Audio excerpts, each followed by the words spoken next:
So anyway, without further ado, I'm going to turn over to Alan, Dr. Alan Rogel. BGSU is going to continue his endeavor, his foundation laying on for our look at Genesis and talk about some. You start in Greek? Oh, whoever they are. Job, where God was addressing Job in answer to Job's questions of what was going on and all of this, just that sort of addresses the idea of cosmology in the universe. And so Job 38, 4 through 11. Where were you when I laid the foundation of the earth? Tell me if you have understanding. Who set its measurements, since you know, or who stretched the line on it? On what were its bases sunk, or who laid the cornerstone? When the morning stars sang together and all the sons of God shouted for joy? Or who enclosed the sea with doors when, bursting forth, it went out from the womb? When I made a cloud its garment, and thick darkness its swaddling band, and I placed boundaries on it and set a bolt and doors, and I said, thus far you shall come, but no farther, and here shall your proud waves stop. And so the entire field of cosmology is essentially predicated on the attempt of man to understand what God has made. And since we were not there at when the foundations of the earth were laid,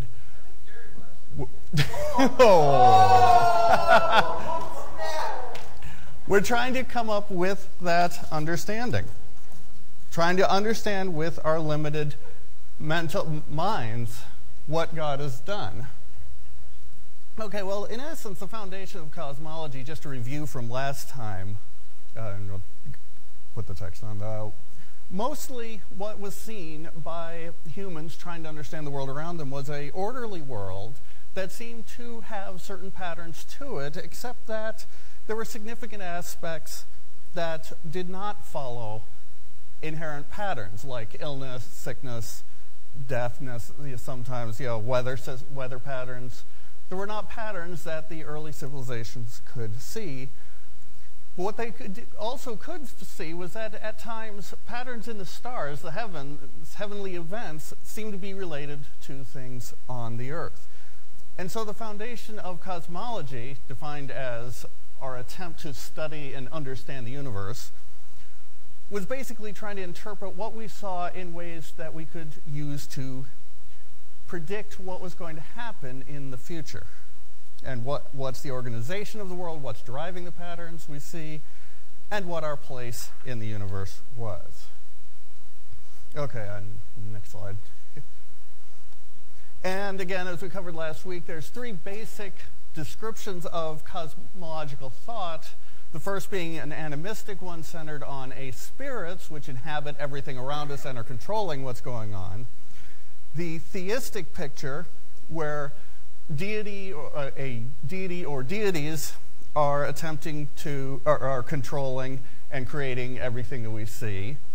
And then a naturalistic version, where objects and patterns follow rules that humans can understand and figure out. And in this case, certain cosmologies would be made up of multiple aspects of this, but the general idea of the naturalistic one is that essentially the universe is a big machine and we can figure out the operations. And so all cosmologies are an attempt to explain the world around us and the events that take place within that world. Okay, next slide, please. Okay, we're going to start with an early civilization that is primarily an animistic civilization, except that unlike much of what you might think of as ancient civilizations, this one still exists. It's the Bonobo tribes living in the Philippines. You can click to bring up the Philippines. There's Philippines, and one more click and we'll see they live down on the island of Mindanao. They were a tribal people living up in the hills. You can go to the next slide for a picture of the sort of houses they would live in there on the left. Tribal people would build villages, were hunter-gatherer and some agricultural, places, and they were some of the tribes living deeper in the hills, small mountains in essence, really were unreached until within the past 100 years or less, probably even some in the last 30 to 50 years. And so on the right, there's a picture of Rachel's father, Dana, who is a missionary to this people group.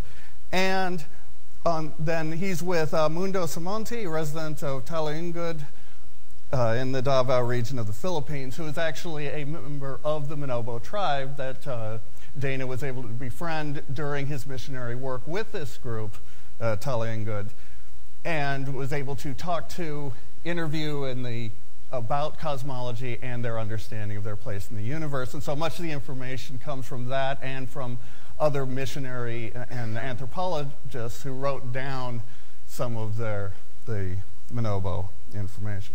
Okay, so the Manobo worldview is a very spirit-driven worldview. To them, there is no separation between the natural world and the supernatural world. The supernatural permeates everything. And in looking at things that happen, anything, any event, any object that is not harmful or that they can understand. So it has to be either have a good or good effect and an effect that they can understand how that came about, is ascribed to a beneficial spirit. Doesn't matter what it is, if it's useful, if it's good, if it helps them, it's due to a beneficial spirit. Everything else is ascribed due to some form of malicious spirit, which gets interesting when the missionaries would go and they'd have a watch. The Manobo tribesmen would not be able to understand how that worked, therefore it was the work of a malicious spirit. And the spirits generally must be appeased at all times. Even the beneficial spirits, as we'll see in a minute, they would want something in return for being nice, in essence. And so this worldview permeates everything for the Manobo. They would view as omens any event that might happen. They would be, say, heading out to the fields, and a certain type of bird would give a call, and then let's say they twisted their ankle that day in the fields. That information, they would tell their friends about that, and then if another Manobo was walking out to the field, say 2 months later, and that bird made that call, they would either immediately try to get other omens to see whether it was a good idea to go out in the field at all that day, or they just turn around and go home because it was a bad day to be out there. And this just permeates everything. Going on a trip, even if it's a very important trip, there would be a series of omens that they would look for, and if they got the wrong ones, nope, we're not going today. Because it's that much of a part of their worldview, is that everything is linked through the spirit world. Now, the spirits they have. Okay, the umli, or primary dewatas, there's, depending on the source, which are essentially spirits, these are actually thought to be folk heroes of the Manobo who ended up, lived long ago, ascended into heaven, in essence, into the upper heavens, and now have very little dealing at all with mankind. The spirits that have more dealings with mankind are the dewatas, or lower dewatas, who are also thought to be transformed folk heroes of the Manobo. The dewatas are the spirits that will actually choose a mortal friend, per se, which would usually then become the priests for the Manobo tribes. These were also transformed humans. They would be able to intervene in certain events. They would tend to be, occasionally, depending on the dewata, bug their friend if they're not getting enough sacrifices of certain types, especially the more warlike dewatas. They could also, in circumstances when the dewata itself did not have the power to deal with a certain circumstance, could then appeal to the higher level deities, or the umli. And so, they have this multi-tier structure of spirits, of the beneficial spirits. Okay, now the Manobo themselves assumed that they themselves had two spirit companions, what we would actually call a soul. The Manobo had two of them. The two invisible companions, these were spirits that really had very little power at all, so were seldom invoked in Manobo daily life. However, it was thought that they had to be traveling with the Manobo. Say if a child was going off to a village to see a friend at a different place, the mother might appeal to the child's spirit companions to go with, because their idea of what death was that one of these spirit companions would end up wandering off, as they would sometimes do, especially when you were asleep. They didn't want to wake you up fast because the spirit might not make it back in time, so they wouldn't wake you up abruptly. But if the spirit had wandered off, eventually it would encounter one of the malicious spirits and get consumed. The other companion spirit would realize this and actually then wander off, mourning and suffering, until it wended its way to Ibu, which was a realm in which there were no malicious spirits, so kind of a heaven-like thing. The loss of both companion spirits would then result in the death of the corporeal body. So in essence, they had two souls. The loss of one resulted in the loss of the other, and then death. And they ascribed souls to some extent in animals as well, and in fact some spirits to, say, food and drink. And this would lead into their sacrifices to their dewatas. Food and drink would be put before on a sacrificial table, and then the dewata was assumed to have consumed the souls of the food. And then the food would be no good anymore to eat because the soul of the food was gone. And so even though you've got a pile of rice that looks perfectly fine, it was no longer considered edible because the soul of the food had been sacrificed to the dewatas. Okay, there was the Tagbuso and Panayingyang were deities more of war and rage. There would be warrior dewatas as well, with warrior priests that were involved in the general Manobo system of combat. And actually, they had the Manobo really took a very strong view of promises and, and in essence, contracts made, or wouldn't make formal contracts, because it was just assumed that the person that you'd say given something to would give it to you back if that's what was supposed to happen. And if that didn't happen, then there was they would end up, from our modern view, it would set up looking like revenge actions would take place, and frequently, depending on the offense in a different village, this could extend to killings. And so one group would go over and try to take out the person who had offended them. And then, depending on how it worked, they could get going back and forth like Hatfields and McCoys. But the Tagbusao and the Panayingyang were the deities that would be invoked, the dewatas that would be invoked for the warrior groups. And the Busao are the malignant evil spirits that generally were always attempting to hurt the Manobo people. They would then be appealing to their dewatas for protection and aid in evading the malignant evil spirits. Another group that I don't have on that slide are the Ulugasi, which are thought to be a set of giants, again back from their early legends, that were very white in appearance as opposed to the darker-skinned Manobo, which is more common in for the tropics. And these were giants that lived in the heavens, but were not necessarily benevolent, not necessarily having the good of the Manobo in mind. In fact, they were trying to get back, they were confined, they were trying to get back to their world to destroy it. So as the legend goes, these white giants would fly down and arrive and destroy the Manobo universe, which was a bit of an interesting thing. When the missionaries flew in and were taller and white, it either said some interesting complications. Okay, so that gives an idea of what the Monobo,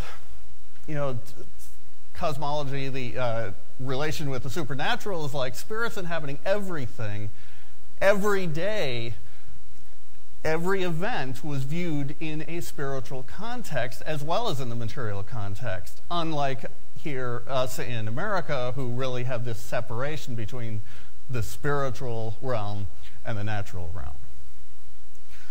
Okay, so what was their view on the universe? Well, their view, and this has actually got several slides, their idea was that the world was made with a mountainous in the center with ocean surrounding, not too surprising since they lived on an island, makes kind of sense, with a round sky dome on top of that, which I've got a bad color. Okay, the world was set by the first great Monobo called Makalingdung. Yeah, I could pronounce it. Rachel can do better than I. Yeah. Made the world, set it on a pillar, put the sky dome on top of that, and then, let's see. And that sky dome initially was close to the ground. And so interchange between the spirit realm, the realm of the Dewatas and the Umli, which were in the heavens above that, initially it was easy for Monobo folk heroes to go back and forth and get to the spirit realm, and then thus be transformed. But as their tale goes, at one point a woman was pounding rice with a stick and lifted the pestle and lifted it too high, hit the sky, and pushed it up, thus providing some separation between the heavens and the earth. But kind of explaining, in their view, that's comparable to the fall of man, just putting the separation between. But there was still a hole in the heavens that would allow the folk heroes to, with a little bit more effort, travel back and forth. But then probably the Busau grew a giant bamboo tree to block that hole and cut off the interchange between the direct contact between humans and the divine, thus necessitating the interaction and intervention of the Dewatas. And then finally, the creator of the world was thought to live around the center iron post, frequently, depending on which specific tribe of the Monobo, with a python, that if the creator would get annoyed with what the Monobo were doing, they were not following the spirit realm precepts correctly, either he would shake the pillar or the python would wrap around and shake the foundations of the earth, causing earthquakes. If the shaking didn't stop, this was thought that would lead to the destruction of the world. So, next slide just has some of this on text. That he'd set the world on the post. But again, notice that it's the folk heroes of the Monobo, essentially from early times, are what have become their deities. And all of this is viewed, the cosmology was just viewed as this is the way things are, because that's what it's always been. Intervention by the Dewata, well, that's what the ancestors did, therefore it has to work, no matter what you might be able to say. Their belief structure is focused on how this whole system of intervention by the spirits. Okay, and in some other different specific groups, control of creation might have been given to Rogel, who was actually one of the more malicious spirits, who, if not pleased, and she tended to not be pleased by the spilling of blood, proper sacrifice would have to be made, or she would be angered and either steal rice from the granaries or just outright cause the rice crops to fail.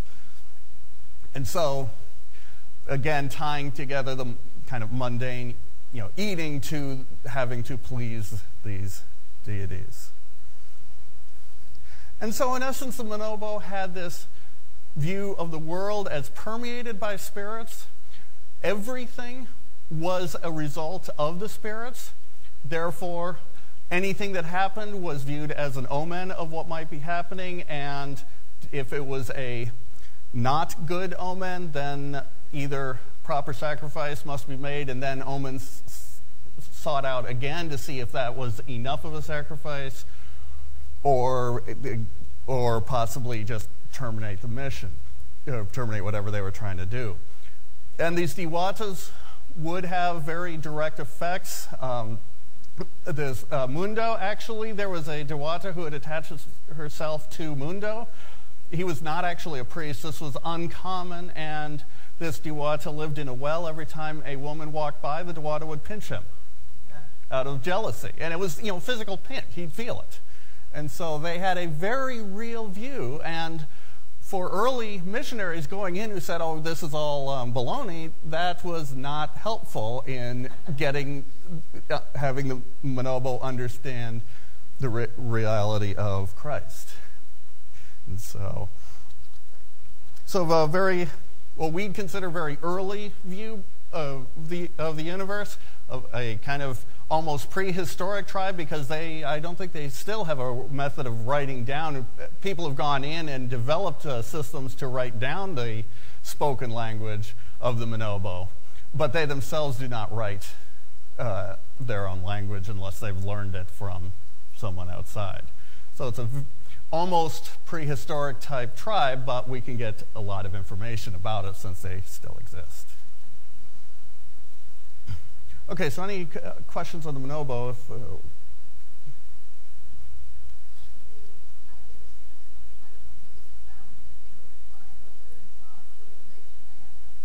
For missionaries there? Well, the Spaniards came into the Philippines and had came into the lowland regions. And then from that, there would be some trade amongst tribes from the Manobo to the lowland people.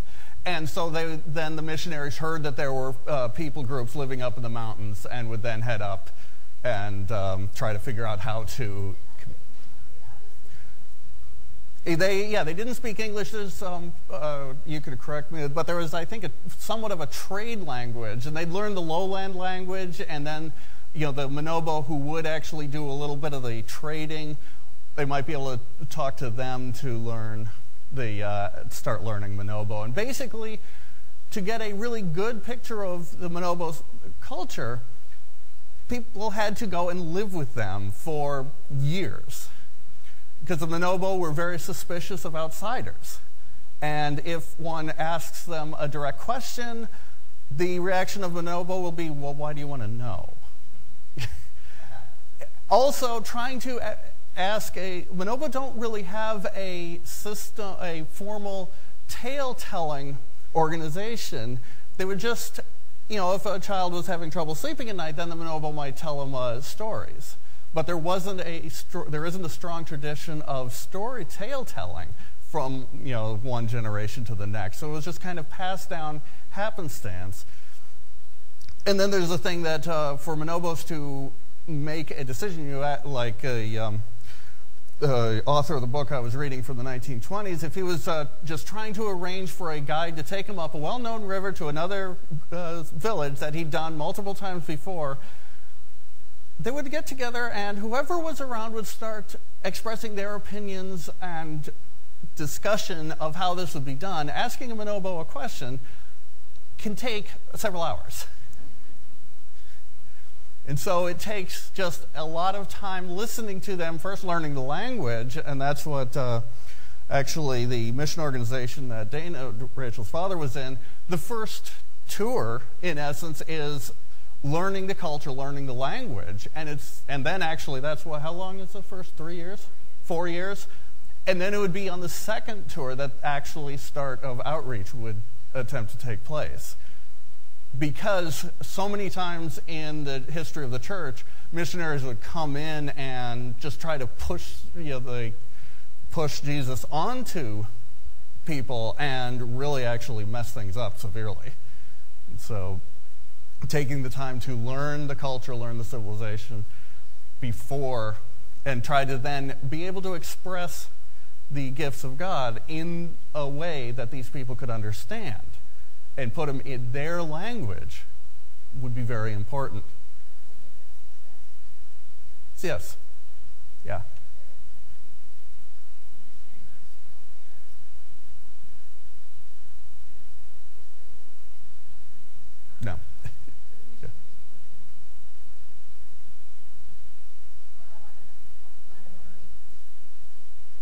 different. No.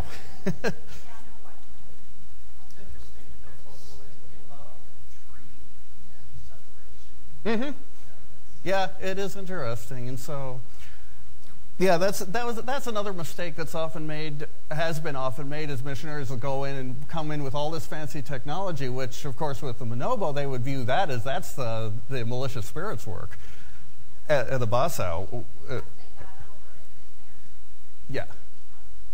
Yeah. So, yeah. Okay, so given that it's already afternoon, yeah.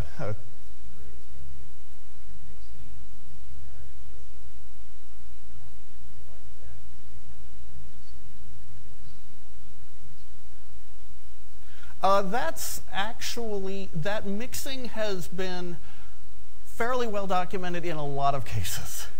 I mean, even go down to Mexico and look at the Catholic practices there, and if you know what to look for, you'll find incorporated, you know, whatever the native Mexican practices have been intertwined as well. And so that happens all over the place. Yeah, even here.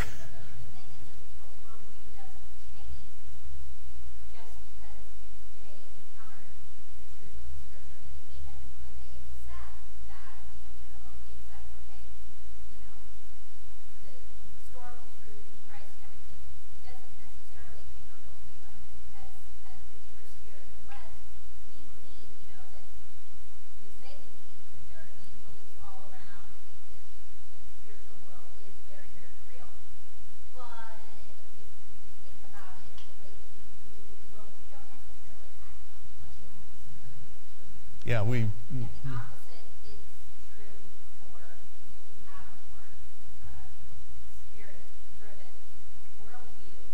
They may, you know, believe on one level that God is more powerful than all of the spirits, and they don't need to be afraid of that anymore. But it's been a really strong reality in their lives for a long time.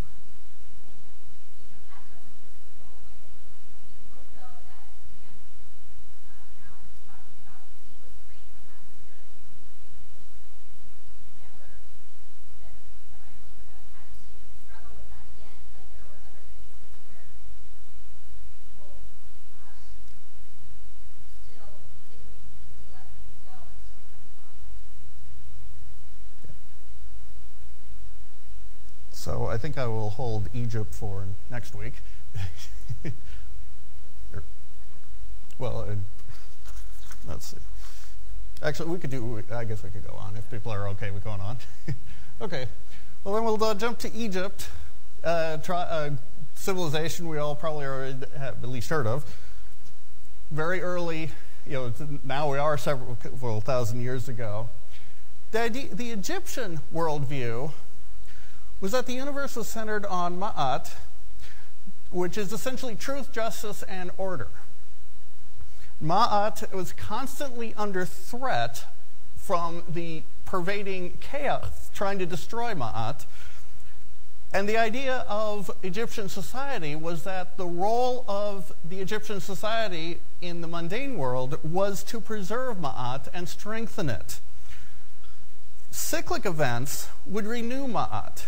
Such things as the cyclic flooding of the Nile. We mentioned this last week, that there was the Nile floods once a year, and the Egyptians were able to link the rising of Orion, the Sirius actually, with the sun, would indicate when the Nile was going to flood. But the cyclic nature of the flooding of the Nile would renew the order of the universe, Ma'at, as would succession of the rulers, and primarily the daily journey of the sun. And so this is the foundation of Egyptian society. Stability of the culture and the country would strengthen Ma'at, which in the spiritual realm, and keep the world running like it was supposed to be. And so they did this, they viewed the world starting with their deity. This is a more theistic view now as opposed to the spirit realm, with the deity of Nu, who represented the lifeless waters of chaos. that which was trying to destroy Ma'at. And then the god Atum caused the waters to recede, and the first thing to emerge from the waters was the Benben, which was first hilltop emerging. Atum essentially is a self-created god. You'll notice both in this and in the Manobo cosmologies that creation has to come from, there's something was pre-existing, and then like in the Manobo, the world was built on the pillar and so forth. For the Egyptians, the hilltop rose out of the waters due to Atum, this self-engendered god who comes out of, but they don't even address the question, and causes new to recede and have the hilltops starting to emerge. Atum, by the way, is closely associated with Ra, the deity of the sun. It's a little unclear as to, in what I'm finding, what the sun actually is, whether it's Ra or Atum or both or Ra's eye. But in essence, Atum caused Benben to arise from Nu, and then Ra arises from Benben. And that's the first day, is the rising of the sun out of this first hill coming out of Nu. Okay, then Atum created Shu and Tefnut, the air god and the moisture goddess, who then had relations and birthed Nut and Geb, the sky goddess and the earth god. Yeah. And this was actually this was displeasing to Shu. He didn't want those two quite that close together, so actually I think it was Tefnut didn't like it. So Tefnut separated the two, raised Nut above Geb, raising the sky above the earth, putting the separation there, and supporting, and Shu and Tefnut support Nut and hold her away from Geb. And this was their view of what the world was like. We had Geb as the valleys and mountains of the earth, with Tefnut and Shu separating the sky goddess of Nut, who was kind of leaning over and the feet and hands touching the ground. And then the daily cycle of Ra, Nut would swallow the sun in the evening, then the sun would travel through the underworld and come back and be rebirthed each morning. And so, and this gave rise to the Egyptian idea of the afterlife, where the soul would then travel through the afterworld, needing supplies, food, boats, etc., to make the passage through the underworld, and then be judged by, in some sense, and so on. And the humans would be just simply formed from the sweat and tears of Ra. But this cycle of death of the sun and rebirth was viewed as a restorative force of the Ma'at, the order of the universe. The Egyptian pyramids were actually meant to represent the Benben, the first emerged hills, and then they were arranged in ways meant to reflect the deities. For example, the arrangement of the Great Pyramids of Giza and a couple of significant temples very closely represents the positions of the stars of Orion's belt. And Orion was either represented or in fact was, I believe was Osiris, one of their next generation of deities that I didn't get to. They've got a huge pantheon. But in essence, kind of reflect the nature of the pharaohs, that they were the only direct contact between humans and the spirit realm. The pharaoh was supposed to be the son of Ra and be the one who had that contact. Because again, the Egyptians had a view, okay, we got the society that strengthens Ma'at, but we're separated from the deities. And what we see happening isn't that, if a stone falls, it's like that's not because of a result of a spirit, but that's because of how the gods made the world and the order thereof. And so the Egyptian pyramids are representing also alignments of deities, and then they also These pyramids are actually quite fantastic in terms of how they were built. The alignments of them to astronomical objects or phenomena is quite precise. It's like well under a degree for, next slide, the orientation of these pyramids. They're lined up directly north-south. In fact, I think we can tell that the plateau that they're on, that the Egypt rides on, rotated slightly. And if you go backwards in time, they're right lined up with celestial north. There's the burial chamber. This is the Great Pyramid of Khufu. His burial chamber has two shafts that lead out of it, pointing towards their North Star. At the time was not Polaris, but was a star Thuban that described a small circle in the northern sky. That's so they could tell which way north was, therefore considered to be one of their deities. One of the shafts leads to that, the other leads towards the highest point that Orion's belt gets to. Again, the significance of Orion. And so the Egyptians viewed cosmology, the universe, basically as this ordered structure that needed refreshment against the chaos of Nu, who was the disordered original starting point. So order arose out of disorder by the self-engendered action of Atum, but that needed support from the society of keeping an orderly patterns functioning. And so we've got some interesting parallels, the separation of the earth and the sky here, but less interaction between the spirit realm and the earthly realm with the Egyptians, much more separation, and Pharaoh was the one who was really thought to still be connected to the divine. Okay, so that's the Egyptians. Next time what I plan to do is discuss the Greek civilization and their more materialistic, naturalistic view on the world. Of course, keep in mind that it wasn't until the late Middle Ages before a complete disconnect between the spiritual and the natural world was made. But the Greeks and many Christian philosophers came to studying the world around us and trying to figure out the mechanistic order of that as a way to try to understand God's work. For the Greek, they were looking at their pantheon, but for the